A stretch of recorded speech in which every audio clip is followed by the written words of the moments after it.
Hello मेरे प्यारे प्यारे बच्चों और प्यारी प्यारी बच्चियाँ, Ramakrishna Hari. Very very warm welcome to all of you and once again welcome to our YouTube channel RKH classes means Ramakrishna Hari classes.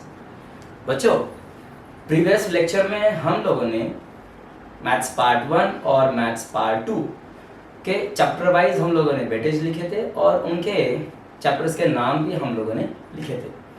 और इस लेक्चर से हम लोग इस वीडियो से आज से हम लोग स्टार्ट करने वाले हैं मैथ्स पार्ट 1 मैथमेटिकल लॉजिक। ठीक है बच्चों, तो आपको करना क्या है, सबसे पहले आपको मैथ्स पार्ट 1 की किताब लेके बैठना है, साथ में नोटबुक भी लेके बैठिए और पेन भी लेके बैठिए। हम लोग stepwise line to line पढ़ेंगे और अच्छे से सभी न्यूमेरिकल हम लोग करेंगे, जिसमें सॉल्व के भी एग्जाम्पल रहेंगे और अनसॉल्व के भी एग्जाम्पल्स हम लोग सॉल्व करने वाले हैं, मतलब एक्सरसाइज की। ओके बच्चों, तो वक्त ज़ाया ना करते हुए हम लोग स्टार्ट करेंगे maths part 1 mathematical logic. Okay, चलिए पढ़ते हैं। ओके, आई थिंक मैं यहाँ पे लिखूंगा, आपको दिखाई देगा। Yes, chapter 1 mathematical logic. Mathematical logic बच्चों, एक तरीका और कौन सा होता है कि जैसे चैप्टर को स्टार्ट करने से पहले उसके बारे में पूरा डिटेल पढ़ना और उसको पढ़ने के लिए 1 घंटा उसको दो, मतलब एक घंटे के लिए उसके बारे में सोचो, फिर उसके बारे में बोलो। क्यों ना एक काम करते हैं, मैथमेटिकल लॉजिक की पहले डेफिनेशन लिखते हैं। डेफिनेशन में समझ में आ जाएगा कि मैथमेटिकल लॉजिक में कंटेंट कौन से मतलब उसका मेन फंडा कॉन्सेप्ट उसकी क्या है। ओके, सबसे पहले मैथमेटिकल लॉजिक की डेफिनेशन पढ़ते हैं, लिखते हैं पहले। ओके, यहाँ पे लिखता हूँ डेफिनेशन, आपको सब लिखना है बच्चों, डेफिनेशन। ओके, मैथमेटिकल लॉजिक की मैं यहाँ पे डेफिनेशन लिखने जा रहा हूँ। Mathematical logic, it is a branch of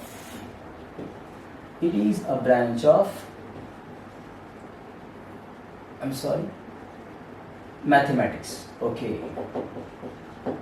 मैं यहाँ पे थोड़ा पॉज करूँगा। It is a branch of mathematics. मैंने पहले आपको बताया था कि जब लोग हम डेफिनेशन लिखेंगे तो तभी उसके बारे में डिस्क्रिप्शन जानेंगे। एक काम करते हैं, it is a branch of mathematics, ये मैथमेटिक्स की ब्रांच है। तो एक काम करते हैं, इसके लिए इसको समझने के लिए एक एग्जांपल ज़रा आंखों के सामने लेते हैं। फॉर एग्जांपल, बायो में जब लोग हम पढ़ते हैं तो बायोलॉजी की डेफिनेशन हमें पता है, it is a branch of science that deals with the study of living organisms. तो वहाँ पे वैसे ही बोला है कि study of the living organism, उनके बारे में जानो, उनकी फिजिकल प्रॉपर्टी, उनकी chemical property, modes of nutritions, habits और हैबिटेट्स हमने पढ़ा है बायोलॉजी में। लेकिन जब हम लोग बायोलॉजी में डिस्कस करते हैं और जब पहले स्टार्टिंग में जब हम उनका वो जो टेबल जो होता है उसमें हम लोग जब देखते हैं टाइप्स ऑफ लिविंग ऑर्गेनिज्म, तो वहाँ पे उसके 2 टाइप्स आते हैं, प्रोकार्योट्स और यूकार्योट्स। प्रोकार्योट्स में मैं किसके बारे में बोल रहा हूँ, बायो के बारे में। हमें समझना क्या है कि it is a branch of mathematics. तो उसको समझने के लिए हम लोग एग्जांपल दे रहे हैं, जैसे कि बायो में बोलते कि हम लोग it is a branch of science that deals with the study of living organism. और जब हम लोग पढ़ना चालू करते हैं बायो में, तो टाइप्स ऑफ लिविंग ऑर्गेनिज्म जिसमें होता है प्रोकार्योट्स, एक होता है यूकार्योट्स। प्रोकार्योट्स में यूनिसेलुलर किंगडम मोलेरा, जैसे कि बैक्टीरिया, और यूनिसेलुलर एल्गी का उसमें एग्जांपल होता है। यूकार्योट्स में यूनिसेलुलर किंगडम प्रोटिस्टा, जैसे उसमें यूग्लिना, पैरामोशियम, अमीबा एटसेट्रा, ऐसे उसमें एग्जांपल दिए होते हैं। और मल्टी सेलुलर में वहाँ पे विद सेल वॉल और विदाउट सेल वॉल, देखिए मैं क्या बोल रहा हूँ। विद सेल वॉल में वहाँ पे किंगडम फंजा है और किंगडम प्लांटी के बारे में दिया है, और विदाउट सेल वॉल में किंगडम एनिमैलिया का वहाँ पे एग्जांपल दिया है। तो मुझे बोलना क्या है, अगर आप लोग लिविंग ऑर्गेनिज्म को डिवाइड करने के बाद आप सिर्फ माइक्रोब्स के बारे में पढ़ोगे, जैसे बैक्टीरिया हो गया, फंजाई के बारे में आप लोग पढ़ रहे हो तो वहाँ पे आप लोग क्या बोलोगे, स्टडी ऑफ माइक्रोब्स, तो वो तो माइक्रोबायोलॉजी हो गया। सो माइक्रोबायोलॉजी की डेफिनेशन क्या लिखोगे, it is a branch of biology. मतलब माइक्रोबायोलॉजी की पढ़ाई जब करोगे तो वो ब्रांच कहलाएगी बायो की। अगर उसमें आप लोग प्लांट्स के बारे में पढ़ोगे तो वो हो जाएगा किंगडम प्लांटी, तो उसका नाम हो जाएगा botany. Study of plants is known as the botany and botany is the part of the biology. सो प्लांट्स में आप फिर से उसको डिवाइड कर सकते हो, क्रिप्टोगैम्स एंड फायरोगैम्स। क्रिप्टोगैम्स में डिवीजन 1, डिवीजन 2, डिवीजन 3, डिवीजन 1 में थैलोफाइटा, डिवीजन 2 में ब्रायोफाइटा, टेरिडोफाइटा। उसके बाद आप लोग फायरोगैम्स में आओगे, क्रिप्टोगैम्स एंड फायरोगैम्स। फायरोगैम्स में जिम्नोस्पर्म्स एंड एंजियोस्पर्म्स। एंजियोस्पर्म्स के आप लोग फिर से उसको डिवाइड कर सकते हो मोनोकॉट्स एंड डाइकॉट्स। तो तब आप क्या बोलोगे कि बॉटनी इज द पार्ट और ब्रांच ऑफ द बायोलॉजी। अब जब एनिमल्स के बारे में पढ़ोगे तो आप वहाँ पे क्या बोलोगे, किंगडम एनिमलिया। वहाँ पे आपको पता है, आपने 2 टाइप्स किए हैं वहाँ पे, नॉन कॉर्डेट्स और कॉर्डेट्स, वो भी आपको वो पता है उसमें क्या होता है। नॉन कॉर्डेट्स में आप बोलते हो प्रोटोजोआ, पोरीफेरा, निडारिया, प्लैटिहेलमिंथेस, एशियनमिंथेस, इकाइडर्मेटा, मोलिस्का, वहाँ पे उसके एग्जांपल्स दिए हैं। और जब आप लोग कॉर्डेट्स के बारे में बोलते हो तो वहाँ पे urochordata, cephalochordata and vertebrata. Vertebrata में अगेन उसके 6 टाइप्स वहाँ पे आते हैं, cyclostomata, pisces, amphibia, reptilia, aves and mammalia. तो ये उसके टाइप हो गए। जब आप लोग पढ़ते हो एनिमलिया तो वो क्या कहलाएगा, zoology. It is the branch of biology. तो मतलब bio is the part of science and sub part is the part of the और ब्रांच ऑफ द बायोलॉजी। तो वहां पे जब आप लोग उसको डिवाइड करते हो और बोलते हो कि ब्रांच ऑफ द बायोलॉजी, उसी तरह से मैथ भी है।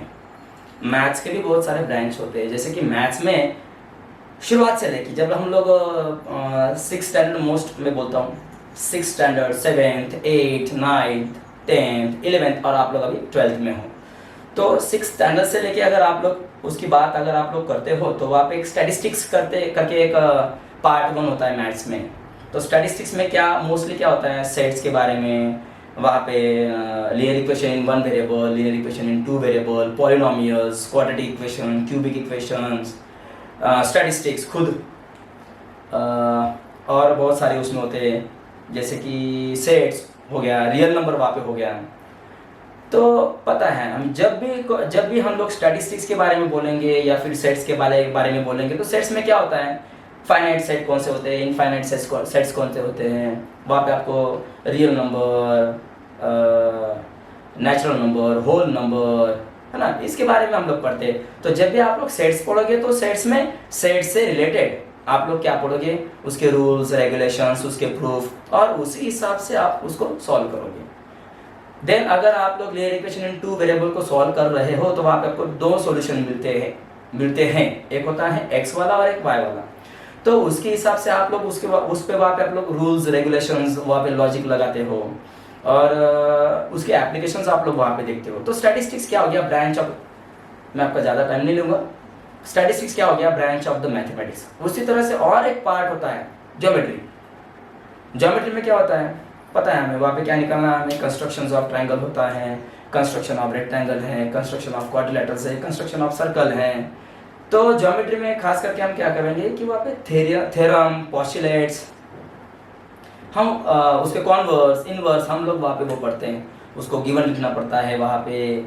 गिवन के बाद वहाँ पे टू प्रूव करना क्या है वो, अगर डायग्राम में कुछ कंस्ट्रक्शन करना हो तो नीचे में construction, and then we can prove the given statement. जैसे मान लीजिए वहाँ पे अगर कोई वहाँ पे बोला है उन्होंने कि sum of all angles of a triangle is 180। Easy है लेकिन आपको एग्जांपल देने के लिए बोल रहा हूँ। तो वहाँ पे हम लोग 180 वहाँ पे इंटीरियर सम दिखाएंगे ट्रायंगल की, sum of the interior angle of a triangle is 180। तो उसके लिए हमें जो जो पोस्टुलेट्स चाहिए, जो थ्योरम चाहिए, हम वहाँ पे उसका यूज़ करके उसको प्रूव करते हैं। मतलब ज्योमेट्री में होता क्या है कि वहाँ पे कुछ हमें कंस्ट्रक्शन करना पड़ता है, 2 डायमेंशनल की बात कर रहा हूँ मैं, और उससे रिलेटेड हम लोग उसको प्रूफ करने के लिए थ्योरम का यूज़ करते हैं। तो वो हो गया geometry which is the part of math. उसी तरह से मैथमेटिकल लॉजिक, मराठी में क्या बोलोगे, तर्कशास्त्र, हिंदी में भी उसको तर्कशास्त्र ही आप लोग बोल सकते हो। सो mathematical logic is a branch of mathematics.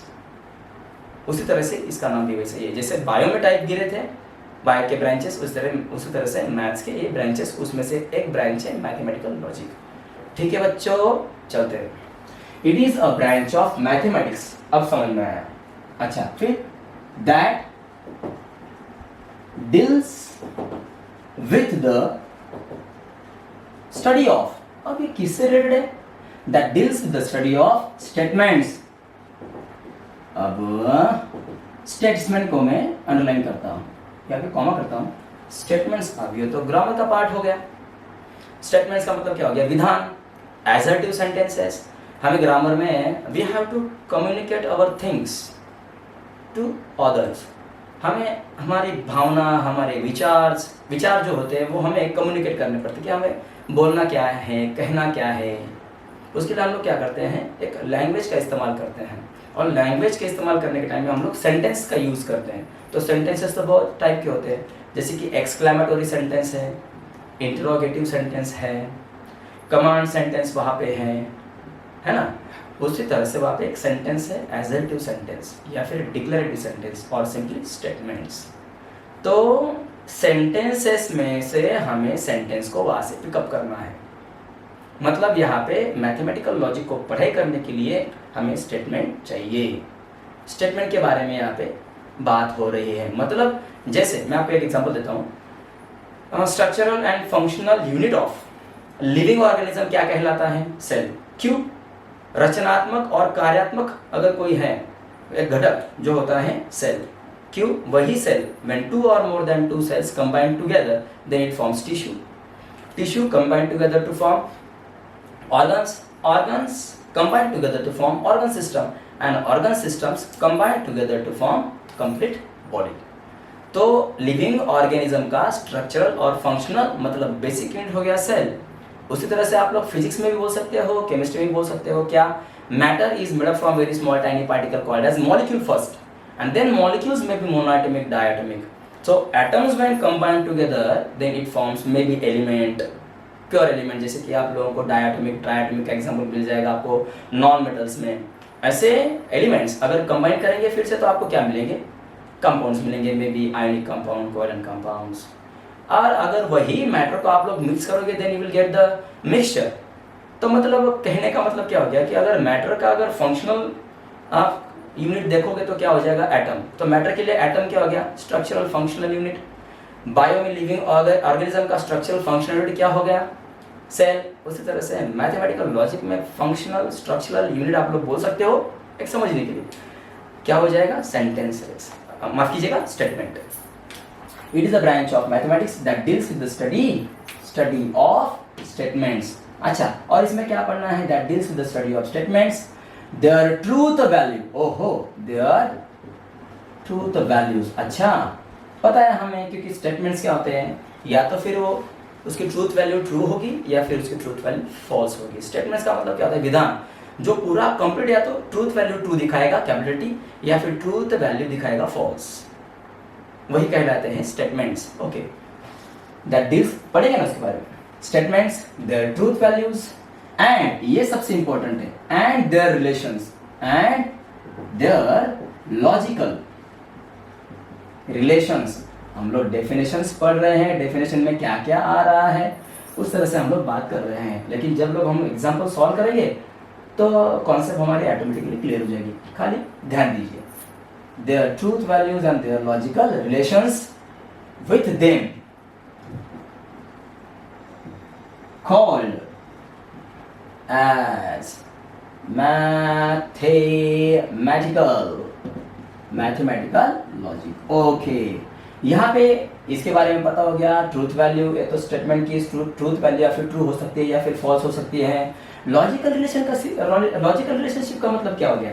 अब थोड़ा आपको एक एग्जांपल देता हूँ। मान लीजिए बच्चों, मैं अगर यहाँ पे 5 into 2 करूँ, एक सिंपल एग्जांपल है, 5 into 2 अगर मैंने किया तो मुझे मिलेगा 10।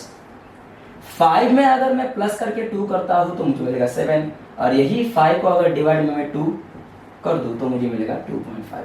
तो ये इंटू, ये प्लस वाला और ये डिवाइड वाला मुझे क्या बता रहा है कि 5 और 2 में मैंने रिलेशन क्या रखा है? मल्टीप्लिकेशन का। तो आपको ऐसा नंबर मिलेगा। 5 और 2 में अगर मैं रिलेशन रखता हूँ पॉजिटिव वाला तो मुझे 7 मिलेगा। अगर दोनों का मैं रिलेशन ले रहा हूँ, डिवाइडेशन मतलब रेशियो ले रहा हूँ, तो मुझे 2.5 मिलेगा। देखो रिलेशन चेंज तो आंसर चेंज हो गया। उसी तरह से लॉजिकल मैथमेटिकल लॉजिक में लॉजिकल रिलेशन का मतलब क्या हो जाएगा, जैसे स्टेटमेंट्स कभी कभार एग्जाम्पल में एक ही रहेंगे कि या फिर एक से ज़्यादा रहेंगे। मतलब क्या होता है, स्टेटमेंट को बहुत बार कंबाइन किया जाता है with the help of some phrases like and, और, not, if then, if and only if. अगर आप लोग 2 और 2 से ज़्यादा स्टेटमेंट को एंड, और, not, if then, if and only if से अगर आप लोग उसे कंबाइन करते हो तो वो कहलाएंगे कंडीशनल स्टेटमेंट्स। वो भी हम लोग आगे पढ़ेंगे। तो जब आप लोग कंडीशनल स्टेटमेंट का इस्तेमाल करते हो तो स्टेटमेंट्स के बीच में जब आप लोग एंड लगाते हो तो उसका रिलेशन क्या होगा। 2 स्टेटमेंट के बीच में अगर आप लोग और लगाओगे तो उसका रिलेशन क्या होगा। 2 स्टेटमेंट जैसे हम लोगों ने मल्टीप्लिकेशन, एडिशन, सब्ट्रैक्शन किया था, उसी तरह से 2 स्टेटमेंट में अगर आप लोग इफ देन लगा रहे हो, इफ एंड ओनली इफ अगर लगा रहे हो तो उनकी ट्रूथ वैल्यू आप लोग कैसे निकालोगे, यह हमें यहाँ पे पढ़ना है। ओके, तो देखेंगे स्टेप बाय स्टेप जब चलेंगे आगे तब। लेकिन फिलहाल के लिए डेफिनेशन तो हमें पता होगी। Mathematical logic is a branch of mathematics that deals with the study of statements, their truth values and their logical relationship with each other is known as the mathematical logic. अब एक काम करते हैं, उसमें स्टेटमेंट्स कहा गया था, उसके डेफिनेशन नीचे लिख लेते हैं। नेक्स्ट की ओर मैं आ रहा हूँ। ये वाला पहला पॉइंट हो गया डेफिनेशन का। अब दूसरा वाला ले रहा हूँ स्टेटमेंट्स, या फिर सिंगुलर बोलो उसको, स्टेटमेंट। क्या है statement? It is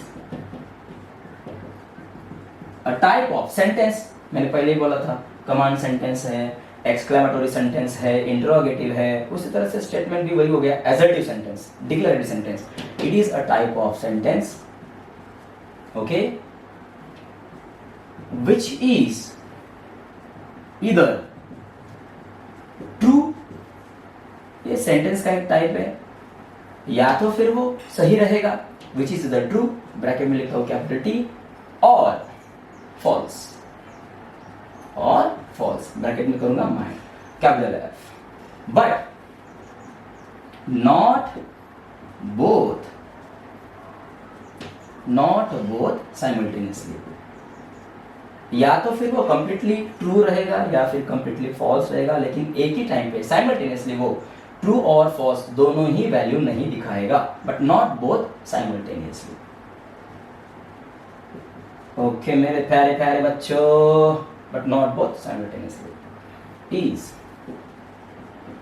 known as, क्या कहलाएगा ये? इज नोन एज स्टेटमेंट्स, माफ कीजिएगा, स्टेटमेंट। ओके, यहाँ पे की पॉइंट लिखता हूं, की point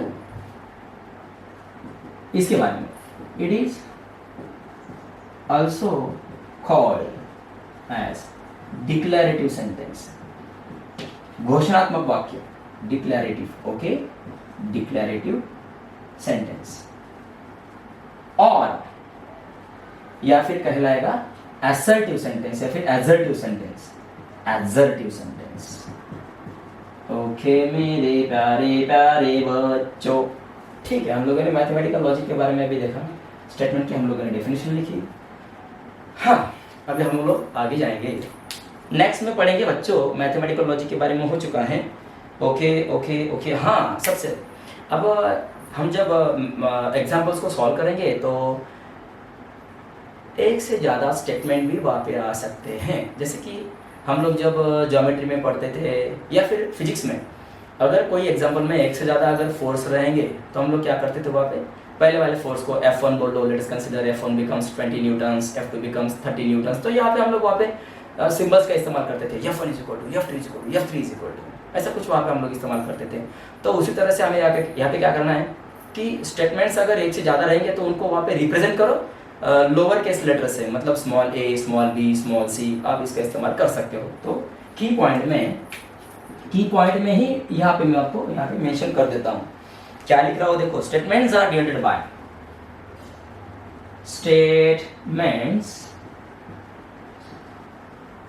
are denoted by letters P, Q, R dash dash dash so on.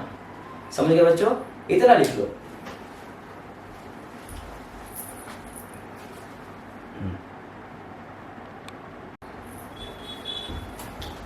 Okay बच्चों, नेक्स्ट हम लोग आगे जाएंगे. नेक्स्ट टॉपिक है ट्रूथ वैल्यू ऑफ स्टेटमेंट. यहाँ पे लिख रहा हूँ ना, माफ कीजिएगा, truth value of statement. Okay, यहाँ पे टॉपिक दिया है उसने किताब में, वहां पे टॉपिक देके रखा है. ट्रूथ वैल्यू ऑफ स्टेटमेंट में क्या बोला है देखो, each statement is either true और फॉल्स. माफ कीजिएगा, each statement is either true or false. Okay, आगे क्या बोला है? यहाँ पे बोला है if the statement is true then its truth value is true. If the statement is true then its truth value is true. Capital T से आपको डिनोट करना है. And if the statement is false then its truth value is false. किससे denote करोगे? Capital F से. बच्चों, मैंने पहले आपको बोला था कि मैथमेटिकल लॉजिक को हमको जानना है, उसकी कॉन्सेप्ट पढ़ना है. तो उन्होंने क्या बोला कि मैथमेटिकल लॉजिक किस पे बेस्ड है? स्टेटमेंट्स पे. अच्छा, स्टेटमेंट पे बेस्ड है. तो स्टेटमेंट की हम लोगों ने डेफिनेशन देखी और स्टेटमेंट के ट्रूथ वैल्यू पे डिपेंड है. आगे तो उसके बहुत सारे एग्जांपल चेंज हो गए, लेकिन सबसे पहला काम हमें यह करना है कि पहले हम स्टेटमेंट को लिखना कैसे है, ट्रूथ वैल्यू उसकी पहचाननी कैसे है और आंसर लिखने कैसे हैं. सबसे पहले हम क्या करेंगे, मैथमेटिकल लॉजिक में पहला पार्ट शुरू होने जा रहा है जिस पे आपको एग्जाम्पल्स में भी 1 मार्क्स के लिए या फिर 2 मार्क्स के लिए आ सकते हैं.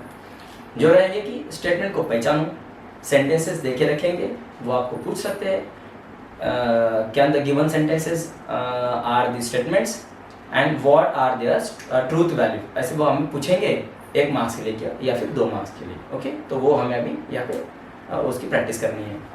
Truth value of statement, each statement is either true और false.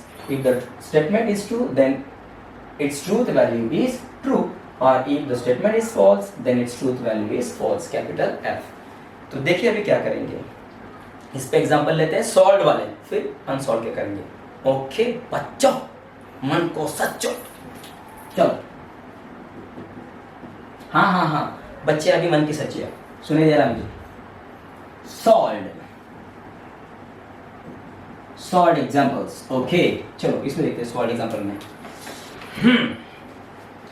Following sentences are statements, मतलब यहाँ पे उन्होंने उसके क्वेश्चन बनाए नहीं है, हम उसे बना रहे हैं. चलिए,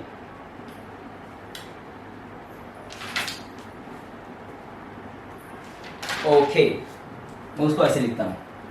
example number 1, which are the following sentences are statement in logic. Which are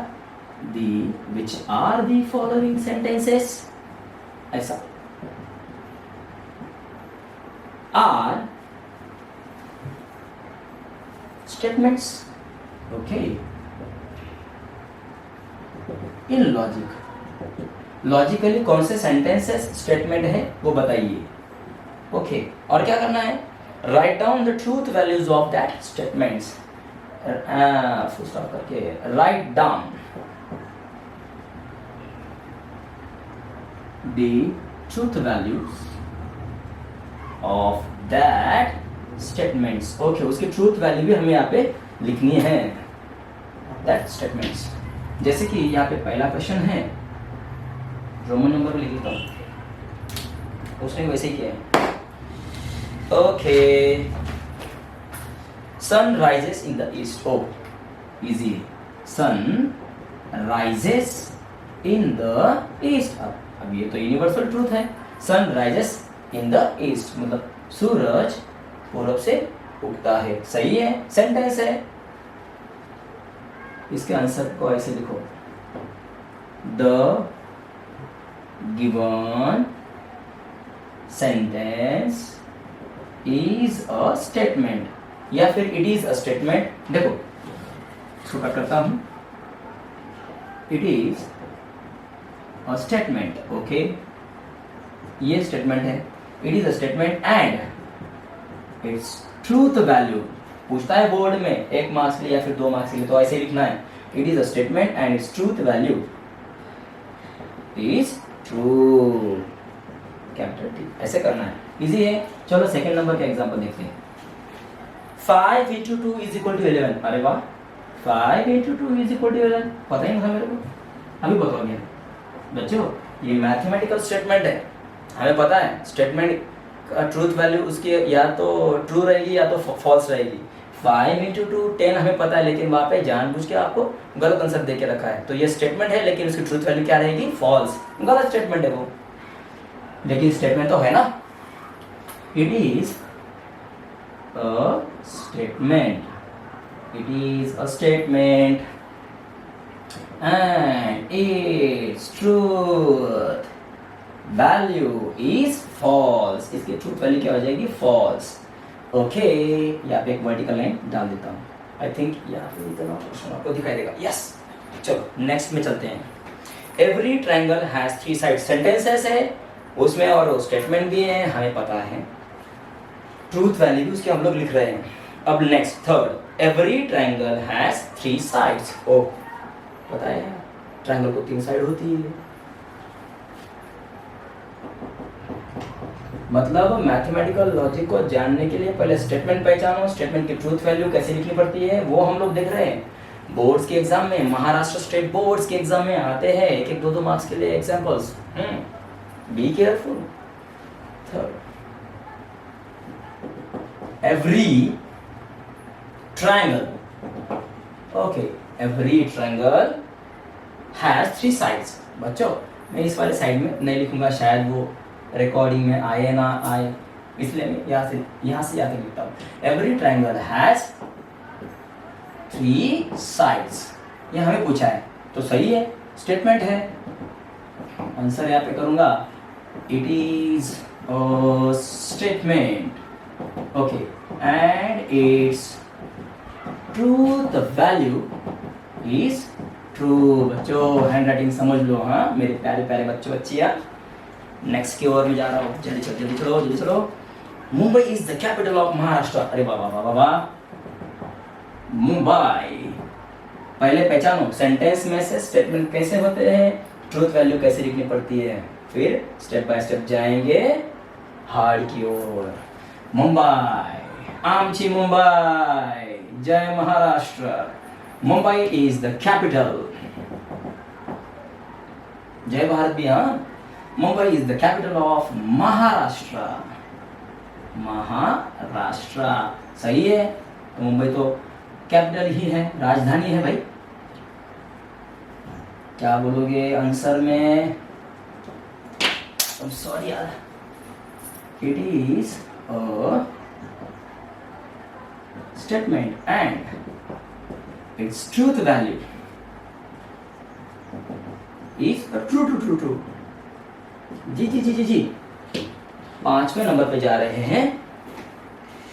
every equilateral triangle is an equiangular triangle. Next यहाँ पे देखे रखा है, every equilateral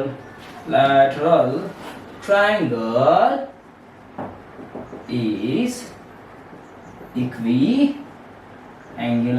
These are the sentences, but they are statements. And हम लोग लिख रहे हैं उसकी ट्रूथ वैल्यू। अगर ट्रू है तो ट्रू करो, फॉल्स है तो फॉल्स लिखो। चलिए इसका आंसर लिखते हैं। आंसर में यहाँ पे लिखते हैं दोस्तों, it is a statement. Yes, ये स्टेटमेंट है and its truth value is true my dear friend. क्यों? हाँ, इक्विलैटरल ट्रायंगल का मतलब क्या होता है, कहाँ पे निकालू? यहाँ पे बच्चों, कॉन्सेंट्रेट हियर। इक्विलैटरल ट्रायंगल का मतलब होता है जिसकी तीनों साइड्स क्या होती हैं, कॉन्ग्रुएंट। अगर तीनों साइड्स कॉन्ग्रुएंट है तो प्रॉपर्टीज ऑफ आइसोस्केलस ट्रायंगल के बेस पे हम लोग क्या बोल सकते हैं, तीनों के तीनों एंगल 60 डिग्री 60 डिग्री 60 डिग्री के होते हैं, पता है हमें। तो जो ट्रायंगल इक्विलैटरल है तो उसके एंगल भी क्या हो जाएंगे, सेम, इक्वी एंगुलर। तो स्टेटमेंट तो सही है, स्टेटमेंट भी है और ट्रूथ वैल्यू उसकी ट्रू भी है। बच्चों इसे लिख लीजिए मेरे प्यारे प्यारे बच्चों, मैं हट जाता हूं।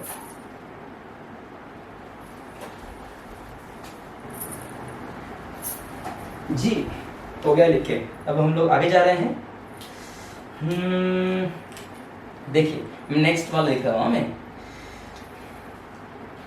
मैंने एक्चुअली क्या किया, वहाँ पे आपको स्टेटमेंट को समझने के लिए वहाँ पे आपको इलस्ट्रेशंस में एग्जांपल दे के रखे थे, मैंने उसको क्वेश्चन बनाया और क्वेश्चन में उसको लिखा।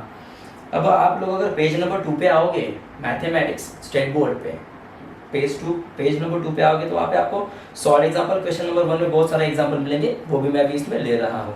कितने एग्जाम्पल हुए थे हमारे, 6 या 7 आई थिंक सो। हाँ 1 मिनट, 6 एग्जाम्पल हमारे, नहीं माफ कीजिएगा 5 एग्जाम्पल हमारे हुए थे।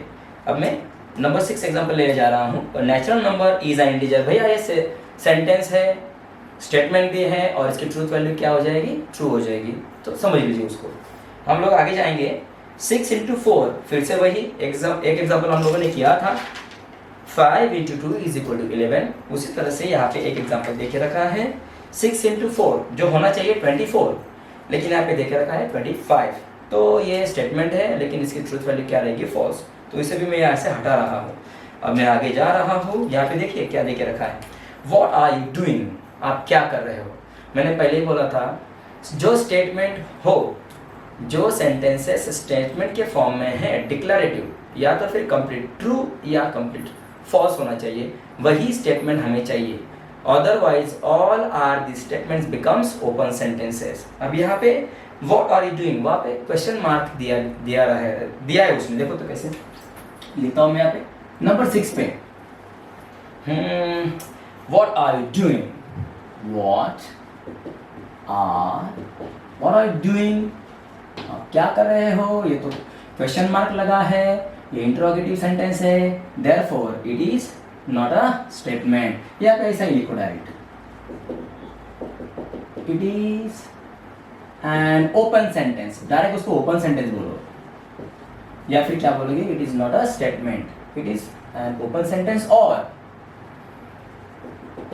It is not a statement. अगर वो स्टेटमेंट है ही नहीं तो आप उसके बारे में, उसकी ट्रूथ वैल्यू ट्रू है या फॉल्स है, आप उसके बारे में प्रेडिक्शन नहीं कर सकते। It is not a statement. बस इतना बोल दो हो गया हमारा काम। नंबर 6 पे हम लोग जा रहे हैं।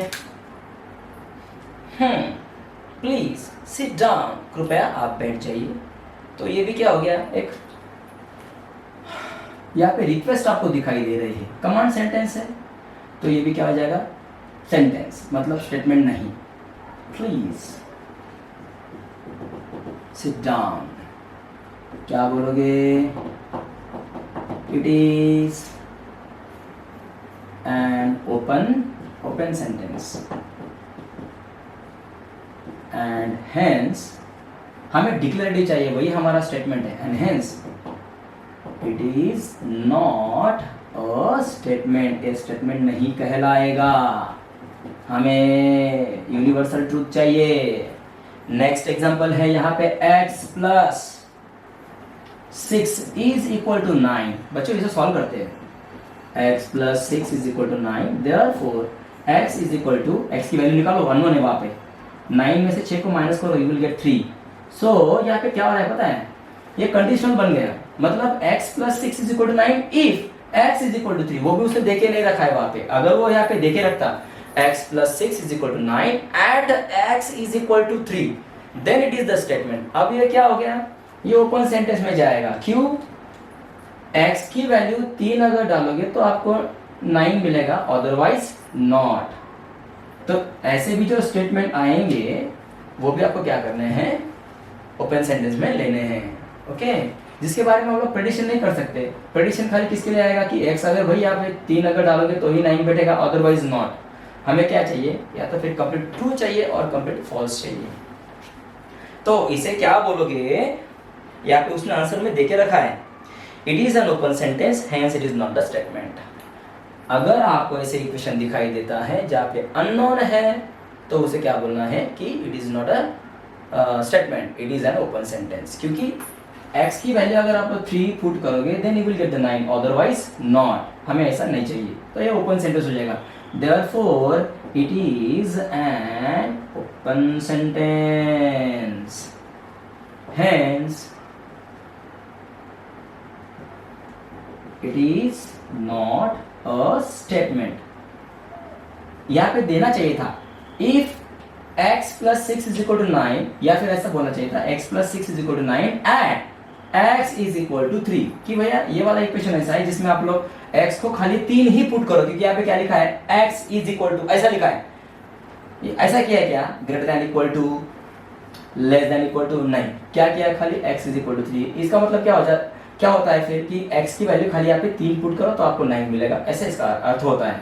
लेकिन ऐसी स्टेटमेंट तो यहाँ पे नहीं है, सो ये ओपन सेंटेंस में जाएगा। ओके, चलो 8वें नंबर पे चलते हैं।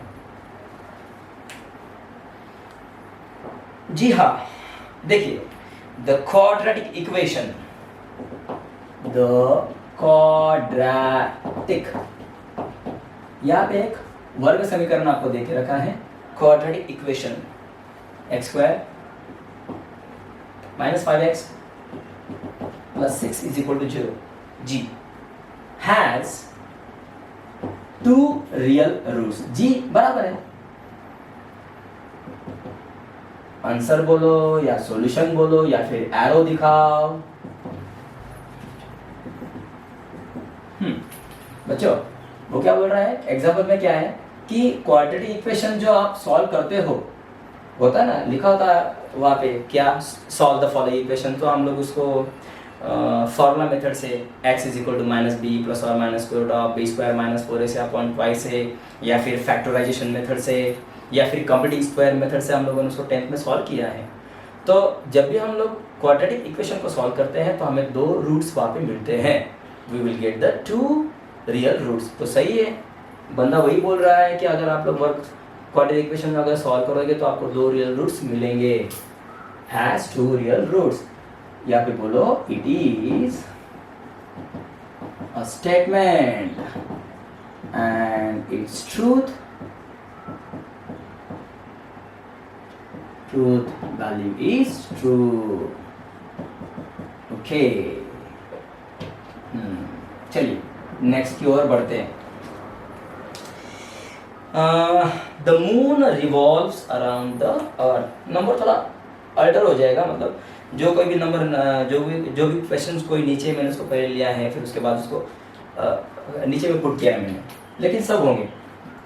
ओके, 9th में क्या है, क्वेश्चन नंबर 9 मैंने क्या बोला अभी, moon revolves around the earth, पता है, the moon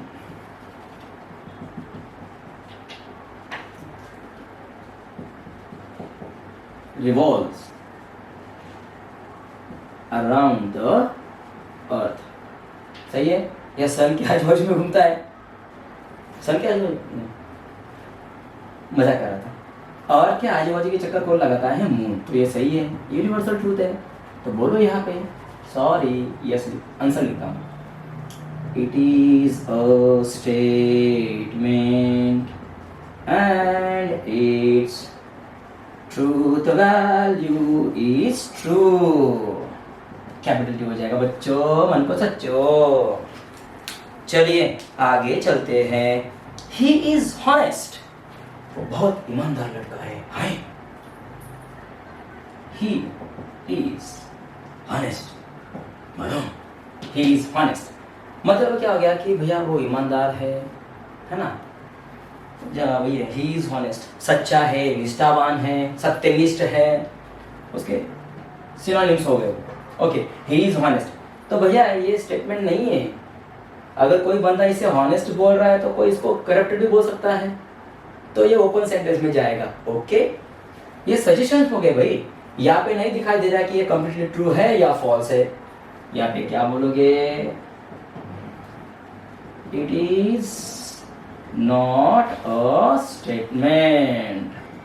okay, it is not a statement and hence its truth.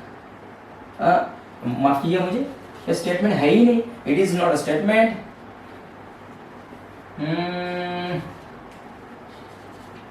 It is not a statement, hence it is an open sentence. Hence it is an open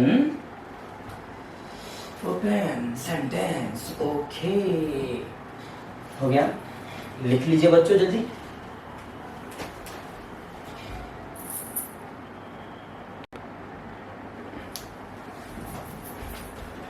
okay, next. अब यहाँ पे उन्होंने आगे बोला है the square of the prime number is also a prime number. हम लोग इसके बारे में बोल सकते हैं. अब मैं एक काम करता हूँ, ये हो गए हमारे सॉल्व के एग्जाम्पल. प्रैक्टिस सेट में अगर आप लोग आओगे, मतलब एक्सरसाइज 1.1 में, तो 1.1 में भी आपको शायद यहाँ पे 15 एग्जाम्पल दे के रखे हैं. तो 15 में मैं अभी इसको आगे पुटअप कर लूँगा. ओके, चलिए. क्या पढ़ रहे हैं हम लोग? मैथमेटिकल लॉजिक, जो किस पे बेस्ड है? स्टेटमेंट्स पे. तो हम लोग we have to identify the statements. हम स्टेटमेंट पहचानने की कोशिश कर रहे हैं. और स्टेटमेंट को लिखना कैसे है, 1 या 2 मार्क्स के लिए क्वेश्चंस आते हैं, जैसे कि आप लोग देख रहे हो. फिर नेक्स्ट एडवांस में हम लोग उसके आगे वाला पढ़ेंगे. फिलहाल के लिए हम लोग क्या पढ़ रहे हैं? लॉजिक, मैथमेटिकल लॉजिक में स्टेटमेंट्स को कैसे पहचानना है और उसको लिखना कैसे है. 1 या 2 मार्क्स के लिए इस पे क्वेश्चंस आते हैं. अब मैं जा रहा हूँ एक्सरसाइज 1.1 का क्वेश्चन नंबर 1 करने. मतलब मैं क्या कर रहा हूँ पता है? पहले हम लोग स्टेटमेंट्स को पूरा अच्छी तरह से समझ लेते हैं, फिर हम लोग नेक्स्ट स्टेप में जाएंगे, नेक्स्ट कॉन्सेप्ट की ओर. इसलिए पहले इसके बारे में सब कंफर्म कर लेते हैं, खत्म कर देते हैं इसे. ओके, एक्सरसाइज 1.1 में भी ऐसा ही क्वेश्चन है, क्वेश्चन नंबर 1. उसमें बोला है state which of the following statements, state which of the following are statements. State which are the following are statements. Justify in case of statement. अगर वो statement है then state its truth value. तो उसकी truth value लिखिए. Justify. Okay, पहचानो उसको. In case of statement, अगर statement है, in case of statement, okay, then state its truth value. Then state its truth value. चलिए जल्दी चलते हैं. Truth value. ओके, यहाँ पे लिखते हैं नंबर 1. वाह, 5 + 4. बच्चों 5 + 4 कितना दे के रखा है? 13. ओए, 5 में अगर 4 मिलाया जाए तो 9 बनेगा, तो 13 दे रहा है. स्टेटमेंट है लेकिन फॉल्स है. जल्दी करते हैं. जल्दी. It is a statement and its truth value is true. Second example यहाँ पे देखते हैं जल्दी फटाक से. फिर से वही x - 3 इज इक्वल टू 14. बच्चों क्या हो गया? ये ओपन सेंटेंस जाएगा ना, क्योंकि ये क्या है? अननोन. हमें अननोन नहीं चाहिए, या फिर वहां पे बोलना चाहिए था. कैसे? पहले इसको सॉल्व करते फिर बोलते. क्या आएगा? x - 3 is equal to 14. Therefore x निकाल लो. -3 इधर लेके आओ, -3 इधर आएगा तो क्या हो जाएगा? +3. तो क्या हो गया? 14 + 3 17. इसका मतलब क्या हो गया? अगर आप लोग x की वैल्यू 17 पुट करोगे then you will get the 14, otherwise not. तो ये खाली x के लिए बैठ रहा है, बाकी अदरवाइज किसके लिए, बाकी के नंबर्स के लिए बैठता नहीं है. तो ये क्या हो गया? Open sentence. और तो और इसको देके रखना चाहिए था. कैसे? x - 3 is equal to 14. तो यहाँ पे बोलना चाहिए था at x is equal to 17. तो मतलब अदरवाइज नॉट की कंडीशन यहाँ पे आती ही नहीं. तो डिपेंड करता है सिचुएशन पे. सिचुएशन पे अगर ऐसा होता तो फिर ये स्टेटमेंट कहलाता, लेकिन सिचुएशन ऐसी है कि उन्होंने कंडीशंस यहाँ पे लगाई नहीं है. Therefore it is not a statement. Statement नहीं तो फिर ट्रू और फॉल्स बोल के क्या फायदा. ओके, आगे चलते हैं, नंबर थर्ड एग्जांपल देखते हैं फटाफट। क्लोज द डोर, अरे ये तो कमांड सेंटेंस है, आज्ञा देतोय तो आपल्याला बंद कर म्हणतो दादा, close the door, close the door, okay. क्या बोलोगे? It is an open sentence, statement नहीं है वो, तो ट्रूथ वैल्यू आने का संबंध ही नहीं पैदा होता। चौथे नंबर पे जा रहे हैं जी। 0 is a complex number, yes correct. 0 is a complex number, 0 complex number कहलाता है। क्यों? हम लोगों ने कॉम्प्लेक्स नंबर में पढ़ा था z is equal to a plus I B और z is equal to x plus I Y. ये दो सेंटेंस वहाँ पे दो स्टेटमेंट हम लोगों ने देखे थे। a क्या होता है? Real part of the complex number और b क्या होता है? Imaginary part. 11th में पढ़ा था। तो मान लीजिए अगर मैं यहाँ पे z या आप इस वाले स्टेटमेंट को देखो या फिर इसको देखो, मैं इसको हटा रहा हूँ यहाँ से। अगर मैं a की वैल्यू 0 पुट करूँ, 0 इज द कॉम्प्लेक्स नंबर, और यहाँ पे b तो है ही नहीं, तो फिर b को भी 0 पुट करो। 0 plus 0 I, 0 multiply by anything is 0, 0 आई क्या हो जाएगा? 0। मतलब मैं 0 को 0 प्लस 0 आई लिख सकता हूं कॉम्प्लेक्स फॉर्म में। तो ये है, ये समझने के लिए यहाँ पे लिख लेता हूं। Let z is equal to a plus I B. If a is equal to 0 then 0 plus इसकी वैल्यू तो है ही नहीं,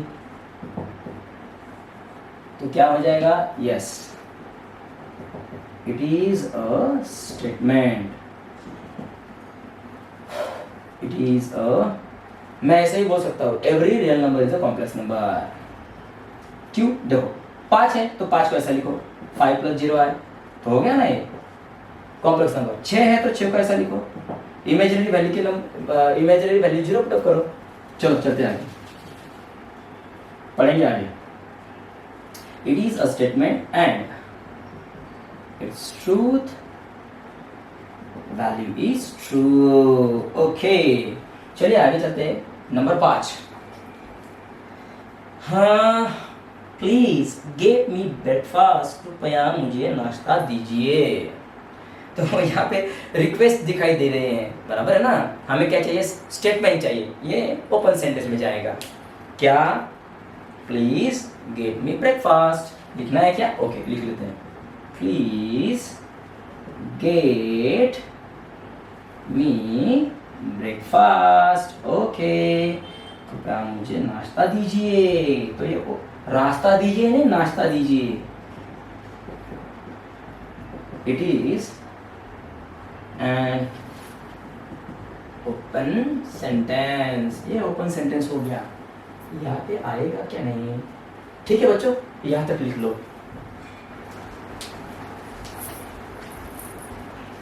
हो गया बच्चों? ओके बच्चों, मैं क्या बोल रहा हूँ,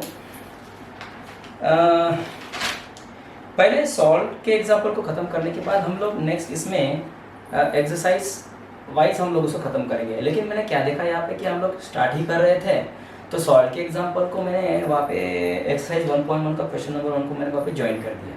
अगर आपको ये थोड़ा कॉम्प्लिकेटेड लगता है तो फिर हम लोग क्या करेंगे, एक्सरसाइज को सेपरेट वीडियोस उसके बनाएंगे, सॉल्व के एक बनाएंगे और एक्सरसाइज के भी अलग से बनाएंगे। ओके, नेक्स्ट टाइम से।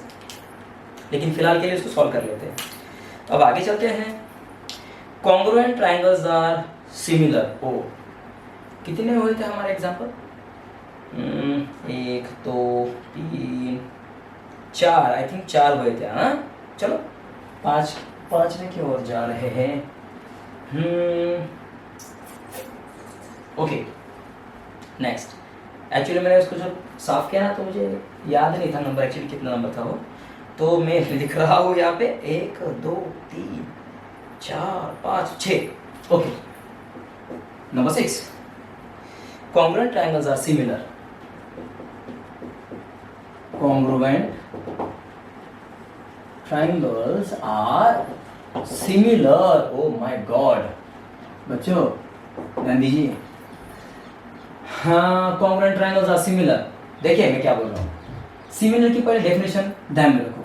सिमिलर ट्रायंगल्स क्या होता था? सिमिलर ट्राइंगल्स, मतलब if corresponding angles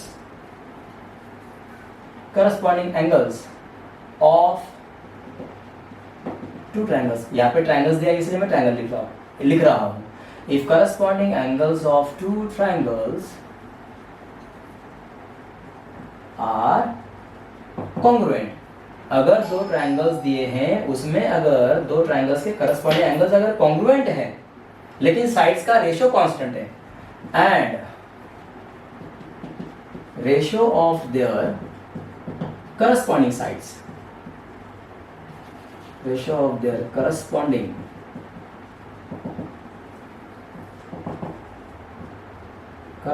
sides are constant, constant मतलब कॉन्ग्रुएंट नहीं, या फिर कांस्टेंट बोलो, आर इन प्रोपोर्शन भी बोला तो भी चलेगा। Corresponding sides are in the same proportion, then it is known as similar। पढ़ा है हम लोगों ने, सब ये हो चुका है सिमिलर ट्रायंगल्स, लेकिन मैंने ऐसे इसको लिखा। तो कॉन्ग्रुएंट ट्रायंगल, उसकी डेफिनेशन क्या हो जाएगी फिर कॉन्ग्रुएंट ट्रायंगल की? कॉन्ग्रुएंट की डेफिनेशन क्या बनेगी? If corresponding angles of two triangles are congruent as well as, अब ये पहले मैंने लिखा है, मैं थोड़ा रुकता हूँ, आप इसको लिख सकते हो ऐसा, ओके। अब मैं इसको साफ कर लेता हूँ, वीडियो को पॉज कीजिएगा तब जाके लिख लीजिएगा उसको। अभी मैं काम करता हूँ, टाइम की थोड़ा बचत करता हूँ। कॉन्ग्रुएंट ट्रायंगल का मतलब क्या हो जाएगा? If corresponding angles of two triangles are congruent and ratio, या पे रेशियो की बात ही नहीं आएगी क्योंकि उसका रेशियो 1 होता है, तो मैं ऐसे लिखूंगा इसको, and corresponding angles of two triangles, इसको भी हटाता हूँ यहाँ से, एंगल्स ऑफ टू ट्रायंगल्स, यार इसी भी हटाता हूँ। If corresponding angles and sides of two triangles, मतलब करस्पॉन्डिंग के एंगल्स भी और साइड्स भी क्या रहेंगे? Congruent. Two triangles are congruent, then it is said to be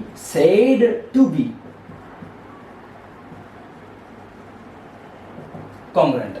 okay, साफ कर रहा हूं मैं इसको। अच्छा, तो कॉन्ग्रुएंट ट्रायंगल्स सिमिलर कहलाते हैं। For example A B C, और ऐसा ही उसका डुप्लीकेट लेकिन नाम अलग। तो एक काम करता हूँ, करस्पॉन्डिंग एंगल्स को दिखाने के लिए मैं सिंबल का इस्तेमाल करता हूँ। यहाँ पे क्रॉस लगाता हूँ, यहाँ पे क्रॉस लगाता हूँ, यहाँ पे आर्क दे रहा हूँ, यहाँ पे सिंगल आर्क दे रहा हूँ, यहाँ पे सर्कल लगाता हूँ, यहाँ पे सर्कल लगाता हूँ। मतलब करस्पॉन्डिंग एंगल क्या हो गया? ये वाला और ये वाला एंगल कॉन्ग्रुएंट हो जाएंगे, ये वाला और ये वाला करस्पॉन्डिंग एंगल कहलाएंगे जो कॉन्ग्रुएंट है, और ये वाला और ये वाला, ये दोनों करस्पॉन्डिंग एंगल्स कहलाएंगे और जो यहाँ पे कॉन्ग्रुएंट है। और साथ में इसको डबल डैश दे देता हूँ, double dash, triple dash, triple dash, और यहाँ पे एक वेव मैंने क्रिंक मार्क यहाँ पे दे देता हूँ, जो स्टैटिस्टिक्स में हम लोग इस्तेमाल करते हैं ना, दे देता हूँ ऐसे क्रिंक मार्क। तो अब ये क्या कहलाएगा? ये ट्रायंगल तो कॉन्ग्रुएंट भी है और सिमिलर भी है, क्योंकि सिमिलरिटी की अगर प्रॉपर्टी की बात करोगे देन साइड्स को छोड़ दो, करस्पॉन्डिंग साइड छोड़ो। सिमिलरिटी में क्या होना चाहिए? कॉन्ग्रुएंट करस्पॉन्डिंग एंगल्स उसके करस्पॉन्डिंग के कॉन्ग्रुएंट होने चाहिए। तो यहाँ पे है ना, देखो करस्पॉन्डिंग एंगल्स देखो कॉन्ग्रुएंट है, तो बस यही एक पॉइंट जो कॉन्ग्रुएंट ट्रायंगल को क्या दिखा रहा है? सिमिलर। समझ गए? दो कॉन्ग्रुएंट ट्रायंगल मतलब कॉन्ग्रुएंट ट्रायंगल्स आर सिमिलर। क्यों? क्योंकि सिमिलरिटी की डेफिनेशन ही वही है। सिमिलर ट्रायंगल की क्या डेफिनेशन होती है कि सिमिलर ट्रायंगल्स में भी करस्पॉन्डिंग एंगल्स कॉन्ग्रुएंट होते हैं, कॉन्ग्रुएंट ट्रायंगल के भी करस्पॉन्डिंग एंगल्स कॉन्ग्रुएंट होते हैं। आपको साइड्स के बारे में नहीं बोलना है।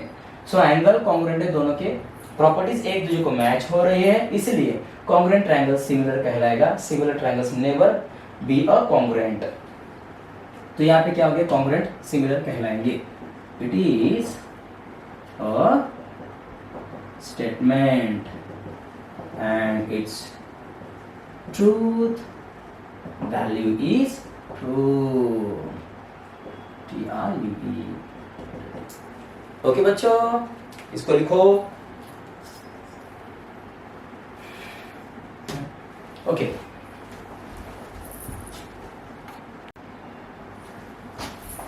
चलिए नेक्स्ट की ओर जाते हैं। 7वें नंबर पे जा रहा हूं। आई थिंक यहाँ पे दिखाई नहीं देगा, यहाँ पे दिखाई देगा। ये 7वां नंबर है, x square is equal to x. ये ओपन सेंटेंस है, दोनों के दोनों अननोन है। Answer, it is not a statement. अगर आपको इसको सॉल्व करना है तो यहाँ पे लिखो ऐसा, एक्सप्लेनेशन। क्यों? ये ओपन सेंटेंस है, स्टेटमेंट नहीं है। एक्सप्लेनेशन। क्यों? देखो, एक्स स्क्वायर माइनस एक्स, माफ कीजिएगा, x square is equal to x, therefore इस वाले अननोन को उधर लेके आओ। X square minus x is equal to 0। Therefore यहाँ पे एक्स स्क्वायर 2 है, मतलब एक्स स्क्वायर है ना, तो यहाँ पे एक्स 2 है, यहाँ पे एक्स है, कॉमन निकाल लो। मैंने ऐसा बोला, यहाँ पर एक्स स्क्वायर है माइनस यहाँ पे एक्स है, एक एक्स को कॉमन निकालो, बचा क्या? एक एक्स, और यहाँ का x कॉमन निकल गया तो फिर आगे क्या बचेगा? 1। अब इसे समझो, ये क्या बोल रहा है कि दो नंबर्स का मल्टीप्लिकेशन। देखो x, ये वाला एक नंबर हो गया। मान लीजिए x की वैल्यू अगर मैं 5 पकड़ता हूं तो x यहाँ पे क्या डालोगे? 5 माइनस 1 इज इक्वल टू 0। तो ये 5 हो गया, 5 में से एक गए, कितने बचे? 4। 5 मल्टीप्लाई बाय 4 0 नहीं होता है, लेकिन समझ लो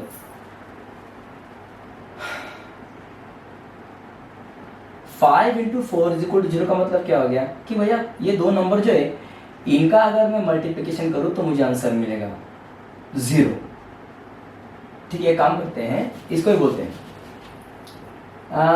x into x minus 1 is equal to 0। इसका मतलब ऐसा हो गया कि इस स्टेटमेंट में अगर x की वैल्यू को आप लोग मल्टीप्लाई करते हो x माइनस 1 से तो आपको 0 मिलेगा, ऐसा ही बोल रहा है। तो इसके कितने केस बनेंगे? 3 केस बनेंगे। कैसे? देखिए, केस 1, आप लोग x की वैल्यू 0 पुट कर सकते हो और x माइनस 1 कुछ भी रहे जो 0 नहीं है, तब भी आपको यहाँ पे 0 मिलेगा। क्यों? 0 multiply by anything 0। Case second क्या हो जाएगा? मान लीजिए x 0 नहीं है, लेकिन x माइनस 1 की वैल्यू आप लोग 0 पकड़ रहे हो, तब भी आपको 0 मिलेगा। x को अगर 0 से मल्टीप्लाई किया जाए तो 0 मिलेगा। अगर आप लोग यहाँ पे x को 0 पुट करोगे और x माइनस 1 को 0 पुट नहीं करोगे तो आंसर तो आपका 0 आएगा, लेकिन ये क्या हो जाएगा? पार्शियलिटी, मतलब x माइनस 1 तो नाराज हो जाएगा कि यार आपने इसको वैल्यू दे दिया, मे भी 0 हो सकता था। तो इस बार नेक्स्ट केस में क्या करोगे? x को 0 पुट मत करो, x माइनस 1 को 0 पुट करो, तब जाके आंसर 0 आएगा। या फिर एक काम करो ना, दोनों के दोनों को 0 पुट कर दो, मतलब इसे भी 0 पुट करो और इसे भी 0 पुट करो तो आंसर आपका 0 आएगा। तो मतलब क्या हो गया? ऐसा अगर आता है तो आप यार अभी 12th में हो, आप 11th 10th में किया है हम लोगों ने। देयरफॉर, लेकिन आपको समझने के लिए क्या मिले? Therefore x into x minus 1 आपको समझ गया है? या दो नंबर्स का मल्टीप्लिकेशन 0 है, मतलब क्या हो गया? x इज इक्वल टू 0 और x minus 1 is equal to 0। Therefore इसे सॉल्व करो, इसके ब्रैकेट को निकालो। x is equal to 0 plus 1, मतलब x इज इक्वल टू 1। देखिए तो ये क्या हो गया?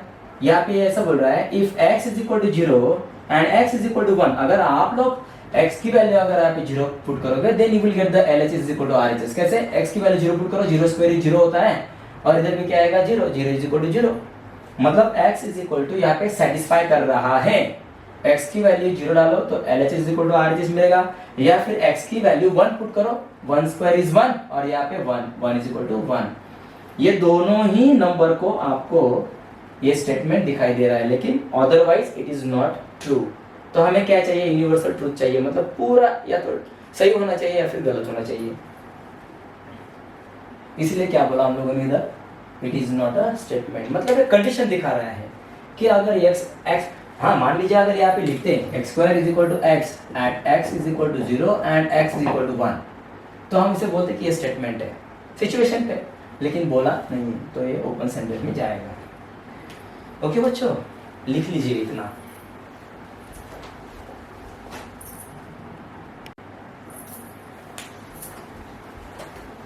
ओके बच्चों, अभी चलते हैं आगे। अभी 8वें नंबर पे फटाक से करते, थोड़े से ही बाकी है, ज़्यादा नहीं, थोड़े ही बचे। Example number 8, a quadratic equation, a quadratic equation cannot have more than 2 roots। सही है, quadratic equation cannot have more than 2 roots। Quadratic equation को, क्वाड्रेटिक इक्वेशन आप लोग जब सॉल्व करोगे तो आपको 2 ही सॉल्यूशन मिलेंगे, उसके 2 ही रूट्स रहते हैं, 2 से ज़्यादा नहीं आएंगे। सही है, सही है बच्चों। It is statement and its truth value is true. Okay, number 9 जल्दी करते हैं। Do you like mathematics? ये तो इंटरोगेटिव हो गया। Do you like mathematics? Question mark, क्या बोलोगे? It is an open sentence because it is interrogative. तो आप इतना आप बोल सकते हो, hence it is not the statement, hence it is not a statement. Okay, number 10, the sun sets in the west. सही है, करेक्ट है। The sun sets in the west. सूर्य पश्चिमेला मावळतो, खरा आहे। The sun sets in the west. It is a statement and its truth value is true। तो इस तरह से हमें एग्जांपल्स को सॉल्व करना है। ओके, आगे भी चलते हैं। आगे भी देखे रखा है क्या, all real numbers are whole number. बच्चों, रियल नंबर में क्या क्या होते हैं? Real number is a universal set, is an universal set जिसमें होल नंबर होते हैं, even number, odd number, integer, उसमें रैशनल नंबर, इरेशनल नंबर। तो इतना बड़ा वो सेट है। तो यहाँ पे क्या बोला है, all real numbers are whole number? नहीं हो सकता, क्योंकि whole number is a part of real number. तो रियल नंबर में ज़्यादा नंबर होते हैं, तो ये स्टेटमेंट है लेकिन गलत। ऑल रियल नंबर्स 11वें नंबर पे, all real numbers are whole numbers, statement है लेकिन गलत।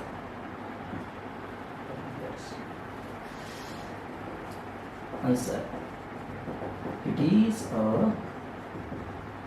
statement and its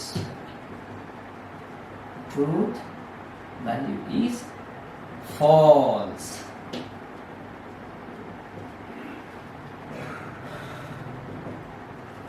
ओके बच्चों, तो इस तरह से हमें स्टेटमेंट को सेंटेंस में से पहचानना है और उसकी ट्रूथ वैल्यू को इस तरह से हमें रिप्रेजेंट करना है। इसको लिख लीजिए। हो गया बच्चों, तो आज के लेक्चर में इतना ही। नेक्स्ट लेक्चर में नेक्स्ट टॉपिक के साथ और एनर्जेटिक वे से पढ़ेंगे बच्चों। तब तक के लिए रामकृष्ण हरि, जय हरि, जय शिवराय, जय शंभू राजे।